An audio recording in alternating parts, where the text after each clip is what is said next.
The two sisters simultaneously selected husbands through a card-flipping method. The younger sister intentionally snatched away the elder sister's card. She chose the wealthy young master for herself. When it was the elder sister's turn, the younger sister again took the initiative first and flipped the card of the carriage driver for the elder sister. The younger sister cursed in her heart, wishing the elder sister a miserable life married to the poor carriage driver, unaware that the elder sister would have a happy and fulfilling life, and she herself would also fall into a trap of fate. The elder sister, Vivian, paid no attention to her younger sister, Julia. She calmly walked up to the carriage driver and asked him with a smile if he was willing to take her as his wife. Anthony hesitated somewhat. After all, the two had only just met for the first time, but Vivian sincerely and firmly pledged her vow. Anthony was moved by this brave and trustworthy girl. He agreed, and so, under the witness of everyone, he and Vivian became husband and wife. Vivian did not look down on Anthony for being poor, and was willing to work hard with him to earn money. But Vivian's parents felt humiliated. The father said he was willing to give the carriage driver $300,000, only asking him to renounce his candidacy. This sum was enough to buy a very good house in the city. Everyone thought the carriage driver would certainly agree. However, Anthony firmly refused. He said the other party was not only insulting him, but also insulting Vivian, treating their daughter like a tradable item. Anthony said that although he was poor, he was an upright person, and would absolutely not let Vivian down. The parents turned away in anger. The crowd also dispersed. Only the two newly formed couples remained, tension hanging between them. Julia mocked Vivian, calling her pitiful, but Vivian also thought the other was rejoicing too soon. Julia might not necessarily be happy. The next day was the wedding ceremony. Both were daughters of wealthy families. Vivian was dressed simply, while Julia was dressed lavishly. Moreover, the parents gave Julia a generous dowry, but gave nothing to Vivian. Just at that moment, a line of luxury cars arrived. Julia's husband got out and walked over. Jack was a captain in the army. This was also the reason Julia had chosen him. The parents were very satisfied with this son-in-law, because he gave them great face. Simultaneously,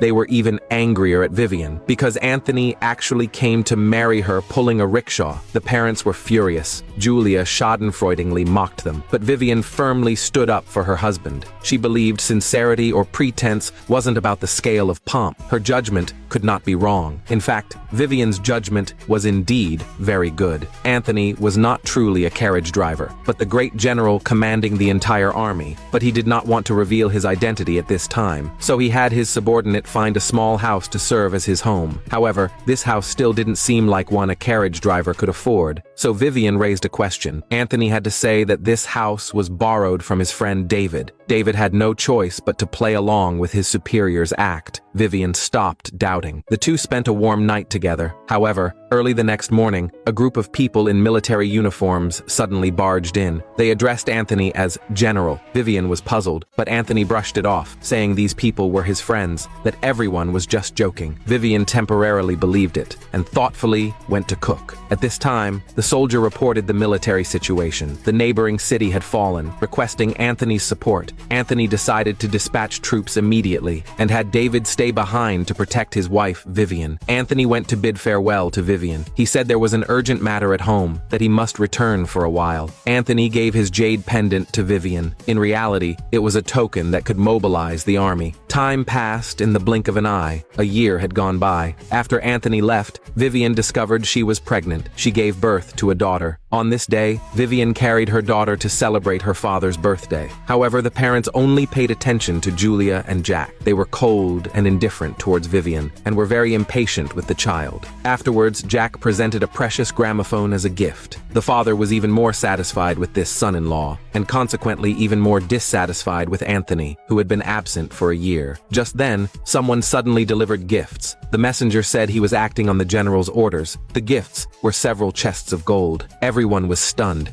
The father thought that because Jack was an army captain who had gained favor, the general was sending him gifts. Although Jack didn't know what was happening, he immediately claimed credit. No one present knew that this was a gift sent by Anthony, because he had finally returned from battle and would arrive shortly. But at this moment, Vivian was isolated and helpless. Her father and younger sister mocked and humiliated her intensely. Vivian couldn't help but retort, but was slapped to the ground by her father, causing Anthony's jade pendant to fall out. The father immediately recognized it as the general's token. How could it be on Vivian? At this time, Julia falsely accused Vivian of having stolen the pendant. Vivian was furious. She wanted to retrieve her jade pendant, but the others wouldn't let it go. Julia said she would only return the pendant if Vivian severed ties with their parents. Then she would return the pendant to her. Vivian looked at her parents in disbelief, thinking they would stop Julia. Unexpectedly, her parents didn't want her either. Vivian became completely disheartened with this family. She tearfully agreed to sever ties, but Julia wasn't willing to let her leave so easily. Julia demanded that Vivian be whipped as punishment for being unfilial to her parents. Vivian was whipped until she was on the verge of death. Just as Julia was about to slash her face, the general finally walked in.